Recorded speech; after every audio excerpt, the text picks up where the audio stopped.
ikalawang linggo ng Enero ay muling nabubuhay ang kulay, katulad sa Baguio, partner, musika at pananampalataya sa Isla ng Romblon. Ito ang panahon ng taunang Biniray Festival, isang makulay na pagdiriwang na nagpapakita ng kasaysayan, kultura at debosyon ng mga Romblomanon.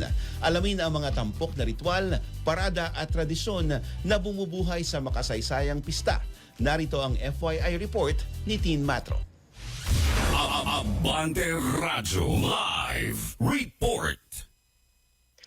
Tuwing ikalawang linggo ng Enero, nagiging makulay at buhay ang isla ng Romblon sa gitna ng taunang pagdiriwang ng Biniray Festival.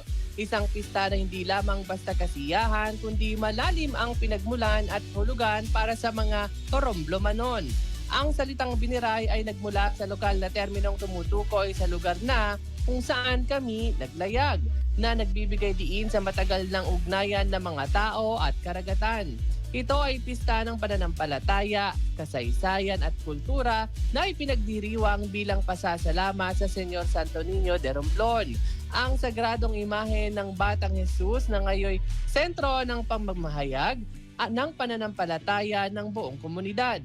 Ayon sa kasaysayan at lokal na paniniwala, ang imahe ng Santo Niño ay dinala sa Romblon noong 15th century ni Miguel de Loarca, isang Espanyol na konkistador. Subalit sa tuwing susubukang ilayag ang imahen pabalik sa galyon para dalhin sa ibang lugar, paulit-ulit itong pilit na bumabalik sa pampang ng Romblon.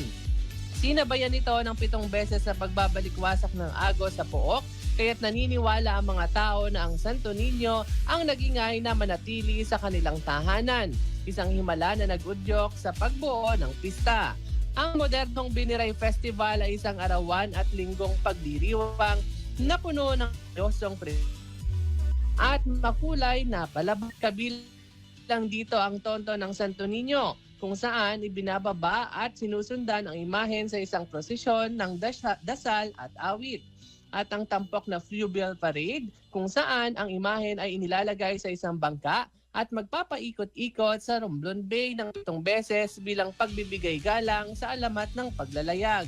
Hindi rin mawawala ang makukulay na street dancing, mga tribo na nagpapakita ng tradisyonal na sayaw at kasiyahang bayan kasama ang parada, palaro at tradisyonal na pagkain na pinagsasama ang mga relihiyosong kultura at sining sa isang pagdiriwang na tunay na sumasalamin sa puso ng Romblon.